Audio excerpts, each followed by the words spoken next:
ব্রাহ্মণবাড়িয়ায় শুরু হয়েছে বোরো সংগ্রহ অভিযান। অনলাইন সহ তালিকাবদ্ধ কৃষকদের কাছ থেকে ধান ও চুক্তিবদ্ধ মিল মালিকদের কাছ থেকে চাল সংগ্রহ করা হচ্ছে। চালকল মালিক ও কৃষকরা জানান, কাঙ্ক্ষিত দাম পাওয়ার পাশাপাশি দালালের ঝামেলা এড়াতে সরকারি গুদামে ধান চাল সরবরাহ করছেন তারা। এদিকে সংগ্রহ কার্যক্রম শতভাগ সফল হবে বলে আশাবাদী খাদ্য বিভাগ। মাসুক হৃদয়ের তথ্যচিত্রে প্রতিবেদন।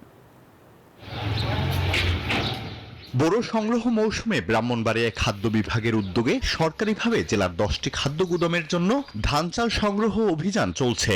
24 এপ্রিল 2025 থেকে বোরো সংগ্রহ কার্যক্রম শুরু হয়েছে, যা চলবে 31 আগস্ট 2025 পর্যন্ত।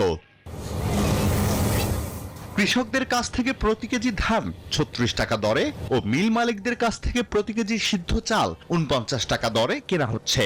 কসবা উপজেলায় অনলাইনে এবং বাকি 8 উপজেলায় কৃষি অফিসার কর্তৃক প্রদত্ত তালিকা অনুযায়ী ধান কেনা হচ্ছে। এছাড়া চুক্তিবদ্ধ 102টি চালকল থেকে চাল সংগ্রহ করা হচ্ছে। মিল মালিক ও কৃষকরা জানান, সরকারিভাবে ভালো দর পাওয়ায় স্বাচ্ছন্দ্যে সরকারি গুদামে ধান চাল সরবরাহ করছেন। এখন কিন্তু বাজার নিয়ন্ত্রণে আছে, চাল সরবরাহ আমরা করতেছি। আমরা 75% এভারেজ আমরা সরবরাহ করেছি। খোলা বাজারে ধানের রেট আছে ধরেন 1000 অথবা 1100 টাকা, আর আমরা সরকারকে দাম দিলে 1440 টাকা রেট পাচ্ছি। দরে অনেক ভালো। কৃষক ও মিলারদের কাছ থেকে ভালো সাড়া পাচ্ছেন বলে জানান এই কর্মকর্তা। ধান ও চালের খুব আশাব্যঞ্জক সাড়া পাওয়া যাচ্ছে।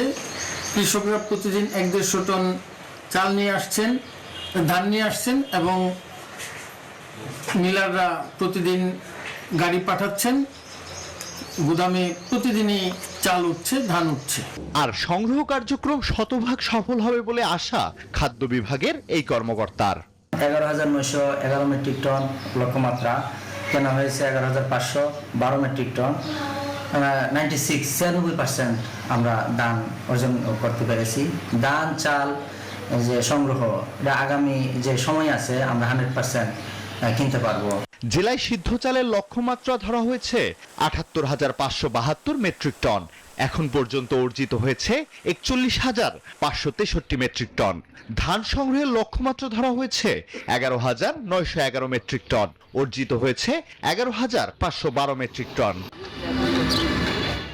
Desk report, news 24। বান্ডেল থাকলে প্রতি সেনমানিতে টাকা বাঁচবে। বিকাশ সেনমানি বান্ডেল কিনে জিতুন প্রতি লেনদেনে।